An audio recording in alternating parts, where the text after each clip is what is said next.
नमस्कार, पब्लिक संवाद में आपका स्वागत है। किसान विरोधी विधेयक का कांग्रेस करेगी पुरजोर विरोध। सरकार के इस काले कानून से किसानों को नुकसान। केंद्र सरकार के किसान विरोधी विधेयक के खिलाफ जिला मुख्यालय उमरिया में जिला कांग्रेस कमेटी ने आज एक प्रेस वार्ता आयोजित कर सरकार के इस काले कानून के विरोध में उतरने की बात कही है। प्रेस वार्ता को संबोधित करते हुए पूर्व विधायक एवं प्रदेश कांग्रेस के पदाधिकारी अजय सिंह ने बताया कि सरकार द्वारा लाए गए विधेयक में किसानों के शोषण और कालाबाजारी बढ़ने के आसार हैं। किसानों को उनकी उपज का जो दाम मिलना चाहिए वो नहीं मिल सकेगा। वहीं उन्होंने बताया कि लाए गए इस विधेयक का कांग्रेस पार्टी पुरजोर विरोध करती है।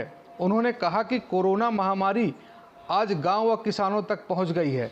ऐसे में किसान इस महामारी और महंगाई का सामना कैसे कर सकेगा। उन्होंने कहा कि कांग्रेस हर मोर्चे पर सरकार का विरोध तब तक करेगी जब तक विधेयक को वापस व संशोधन नहीं किया जाता। जो किसान विरोधी विधेयक आया है, कांग्रेस इसका पुरजोर विरोध करती है। इस विधेयक से किसानों को, इस काला कानून से किसानों को नुकसान है। उनको जो उनकी उपज का दाम मिलना चाहिए वो नहीं मिल पाएगा। जो इन्होंने आवश्यक नियम समाप्त कर दिया, इससे कालाबाजारी बढ़ेगी और अगर कालाबाजारी बढ़ेगी और उस पर रोक नहीं लगाया जा सकेगा तो किसान को उसके उपज का सही मूल्य मिल पाना मुश्किल है। जो देश का किसान है वो वर्षा पर आधारित, अधिकतर किसान जो है छोटे किसान हैं, मझोले किसान हैं, वो वर्षा पर आधारित ही हैं। सिंचाई के पर्याप्त साधन नहीं हैं। अपने संसाधनों से जो सिंचाई करते हैं उससे उपज की कीमत और खाद डालते उससे उपज की कीमत इतनी बढ़ जाती है कि वो बाज़ार में अगर उनको उसके उचित दाम नहीं मिला तो उनकी कमर और टूट जाएगी। प्राकृतिक आपदा से किसानों को नुकसान होता है। हर तीसरे वर्ष ऐसी आपदा आती है कि किसान की फसल नष्ट होती है और वो परेशान हो जाता है। किसान की कमर टूट जाती है और किसान ऊपर नहीं उभर पाता। अभी आप देखें कि लगातार किसानों ने आत्महत्या की।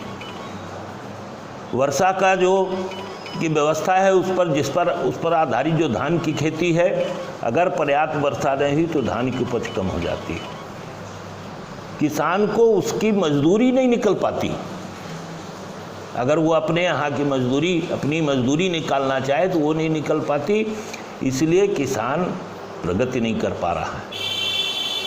भारत की अर्थव्यवस्था कृषि पर आधारित है और अगर किसानों के ऊपर ही इस तरीके से प्रतिबंध लगे और उनकी फसल का उनको उचित दाम नहीं मिला तो समझ लीजिए कि यहाँ की अर्थव्यवस्था पूर्ण रूप से चौपट हो जाएगी। कोरोना जैसे जो बीमारी फैली हुई है, इस आपदा से निपटने के लिए जो पर्याप्त प्रबंध थे वो नहीं हो पा रहे हैं। अब ये महामारी के रूप में गांव-गांव तक पहुँच चुकी है।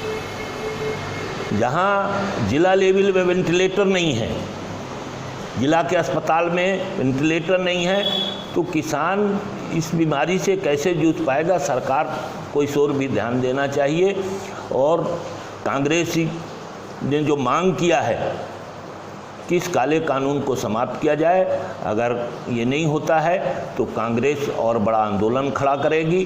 किसानों के हित में जहाँ तक लड़ाई लड़ सकती है, संसद के अंदर, संसद के बाहर, सड़क में, सारे तरफ लड़ाई लड़े जाएंगे।